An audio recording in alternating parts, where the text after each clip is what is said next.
Hello, I'm Langan Kingsley, and welcome to A Cup of Poetry. This week we're joined by Barbara Ross, author of The Last Skin, released from Penguin Poets this past April. Barbara Ross's previous collections include One Hidden Stuff and Bite Every Sorrow, which won the Walt Whitman Award and the Kate Tufts Discovery Award.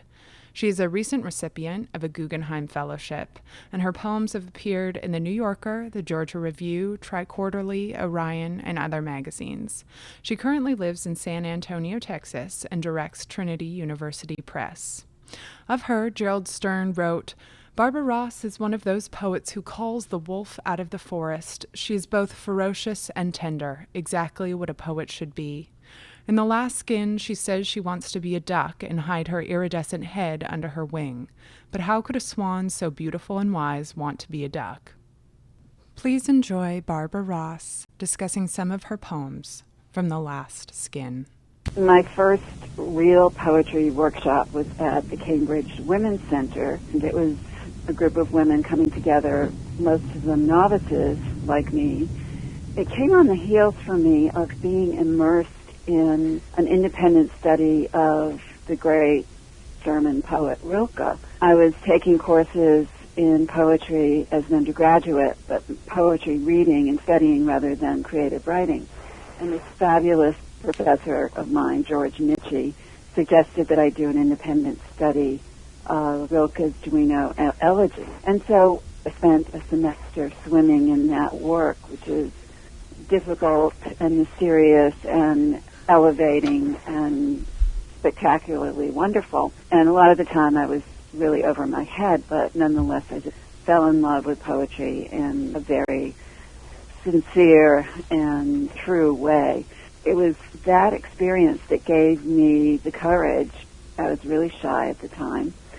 I'm still shy, but that much. And it gave me the courage to go to this workshop at the Cambridge Women's Center, which was utterly fabulous. And one of the outcomes of that workshop, which turned out to be a huge blessing in my life, is the fact that I met the poet Ellen Doré Watson, who since then, for the last almost 40 years, has been my best friend, reader, and just all-around greatest fan and support. I couldn't have done this without her.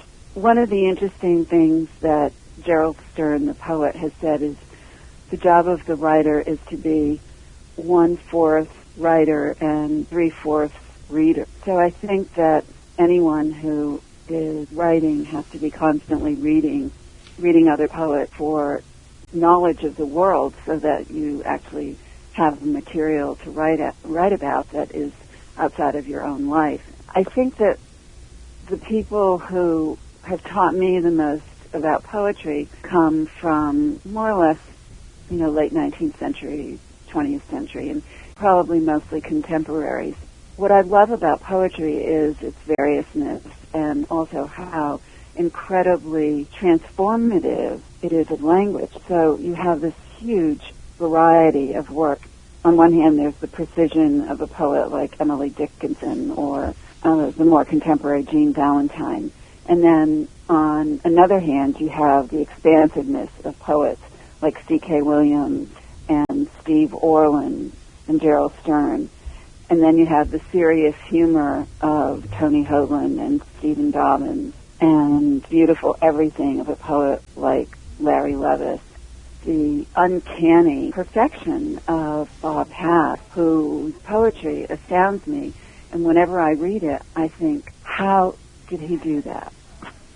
There are so many things to love about poetry: metaphor, diction, tone, and how all of those things come together in work that can literally make you levitate, or maybe not literally.